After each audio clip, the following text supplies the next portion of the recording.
सबसे पहले ये बताइएगा, पहले तो सिर्फ पंजाब की हद तक चीज़ें थोड़ी सी खराब लग रही थी पीपल्स पार्टी और मुस्लिम लीग नवाज के दरमियान। अब हम देख रहे हैं कि गुज़श्ता कुछ अरसे से वफाक में भी पीपल्स पार्टी कंफर्टेबल नहीं दिख रही नून लीग के साथ। हैदर हयात, मैं आपको पहले ये बताऊं कि पंजाब से हमें बाद में मसाइल शुरू हुए, फेडरल गवर्नमेंट से हमें पहले शुरू हुए, क्योंकि जब बजट आया तो पाकिस्तान पीपल्स पार्टी से पूछे बगैर पीएसडीपी रखी गई और उसमें जो है हमें जिस तरह हम चाहते थे इस तरह नहीं जो है कवर किया गया हमारे प्रोजेक्ट्स को सिंध के, क्योंकि इमरान खान के ज़माने में पीएसडीपी बहुत ही कम थी और उससे पहले 27 बिलियन थी। तो हम उस वक्त भी नवाज शरीफ साहब से यही कह रहे थे कि ये आपने 27 बिलियन रखे हैं, लेकिन हर तरह की तरह जो है ये होता है कि बजट में जो रकम मुख्तस की जाती है वो नहीं मिलती है। और अक्लमंद लोग जब प्रोग्राम करते हैं तो कहते हैं बजट की बुक उठा के सिंध को इतने दे दिए गए, इतने दे दिए गए। उन्हें नहीं मालूम होता कि हर क्वार्टर में हमें डिडक्ट होके मिलता है। और इस वक्त भी पाकिस्तान पीपल्स पार्टी को पहली शिकायत जो हाँ पीएसडीपी के साथ थी कि भाई उसमें आपने हमसे पूछ के नहीं रखा। वहाँ दूसरी शिकायत ये है कि जो पाकिस्तान जो सिंध में वफाक के प्रोजेक्ट हैं, मोटरवे है, दूसरी इंडस हाईवे है, वो कंप्लीट ही नहीं हो रहे पता नहीं कब से। और अब आप देखें कि वहाँ पे कितने एक्सीडेंट हो रहे हैं, तो ये इनके प्रोजेक्ट हैं। ये सब्जेक्ट जो है ये फेडरल का सब्जेक्ट होता है, मोटरवे और इंडस हाईवे। अब दूसरी बात जो है वो ये है कि हमें एक मुश्किल ये आ रही है कि इंसान जब किसी का साथ देता है तो उस साथ का भरम रखना चाहता है।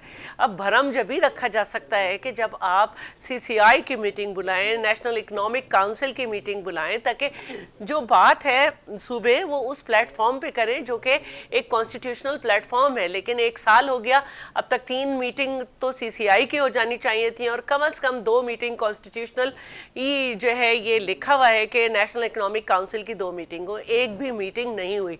तो लाजमन फिर ये बातें जो हैं ये बाहर आएंगी। फिर इसके साथ साथ तो बहुत ज्यादा मैडम जो आपने भरम की और आपने जो भरम का जिक्र किया, अब वो जो भरम वाला एपिसोड है वो खत्म नहीं होता चला जा रहा। हम देख रहे हैं कि पहले तो जिस तरह आपने कहा जब कर्म नहीं होगा तो भरम भी नहीं होगा ना। हाँ, तो अब जो ये जो सिलसिला शुरू हुआ है, कर्म नहीं होगा, अब ये जो सिलसिला शुरू हुआ है जिसमें अब आप लोग ओपनली क्रिटिसाइज करना शुरू हो गए हैं, ये फिर आगे किस तरह चलेंगी चीजें?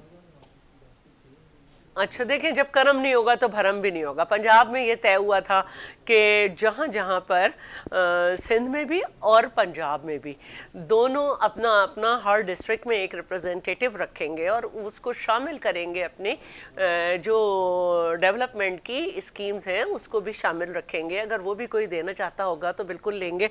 तो वो भी पंजाब में उसको भी नहीं देखा गया।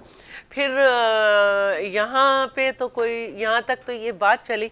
फिर इसके बाद जो मसला हुआ वो ये हुआ कि इंडस हाईवे पे जो है जाहिर है कि उसकी कंप्लीट नहीं हुआ और वहाँ पे सड़क का बुरा हाल है और उस पर वफाक तवज्जो नहीं दे रहा और उस पर धड़ाधड़ हादसे हो रहे हैं।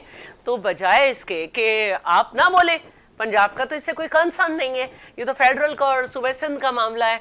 वो बीबी उज़्मा जो नौकरी बचाने के लिए कूद पड़ती हैं हर चीज़ में, तो वो कूद पड़ी। तो फिर उनको जवाब दिया गया, तो उस पर उन्होंने कहा कि भाई सुबाइयत कर रहे हैं। तो भाई सुबाइयत तो आप कर रही थी। और फिर हिस्ट्री में है, कभी जाग पंजाबी जाग, उस वक्त आप हमारे साथ मिलकर इस नारे को कंडेम करती थी।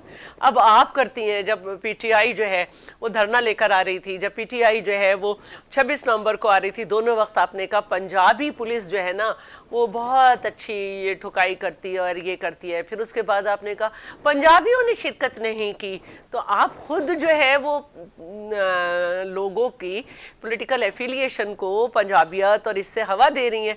तो कहने को उन्हें बहुत जवाब दिए जा सकते हैं, लेकिन अच्छा, लेकिन अब तो बोल रही है। अब तो दोनों तरफ से बातें हो रही हैं, जवाब भी दिए जा रहे हैं। अजमा साहबा भी कह रही थी कि हम लोग भी जवाब बड़े दे सकते हैं, लेकिन हम मजबूर हैं, हम लोग आप लोगों को ओपनली उस तरह जो है वो जवाब नहीं दे पा रहे। क्या मजबूर है? मजबूर इसलिए है कि जो वादा किया है उसको ढिठाई से तोड़ दिया और अब कह रहे हैं मजबूर है।